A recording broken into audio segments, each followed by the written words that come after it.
I'm Molly Martinez in the press briefing room here at the State House, where the governor just took to the podium to announce 20 new proposals that he hopes the legislature will take up and turn into laws to combat gun violence here in Ohio. Chief among those proposals would be the ability to take guns away from people perceived to be threats to themselves or others. This is a window of opportunity, and let's not mess it up. In the wake of the Dayton deadly massacre, Ohio Governor Mike Dewine is turning thoughts and prayers into action. Some chanted, "Do something," and they were absolutely right. We must do something, and that is exactly what we are going to do. Tuesday morning, the governor rolled out a list of 20 proposals that he says will save lives. Those include things like increased access to inpatient psychiatric care, risk factor and resource identification, background checks for gun purchases, and beefed up mandatory minimums for felons caught with firearms. Tragedy focuses you.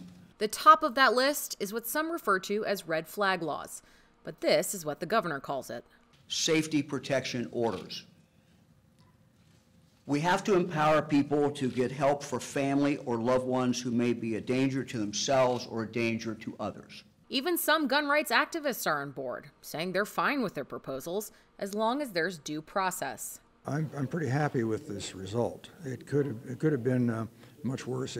I didn't want to infringe on the Second Amendment rights. But Davis says his group is keeping a watchful eye on any major reforms. Our nation has already given up a lot of ground, a lot of rights. Ohio not so much, but other states. We don't want to give an inch of that up.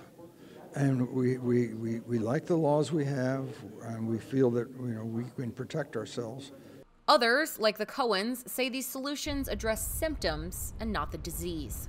There's just so many guns out there already, it's hard to account for them all. It's a little bit like closing the barn door after the cows are out. There are a lot of guns out there, and some of the people who have them are people who might do things like that. They say in order to see real change, we first need to outlaw assault weapons. Congressman Tim Ryan agrees. You saw it in El Paso, you saw it here, where multiple people get killed within seconds or injured within seconds. Those weapons weren't meant for the streets of Dayton, Ohio or El Paso, Texas. They were meant for war. When asked about a potential ban on assault weapons, like the one that allowed the Dayton shooter to fire 40 rounds in 20 seconds, the governor said that's an issue that needs to be taken up federally. Molly Martinez, Spectrum News.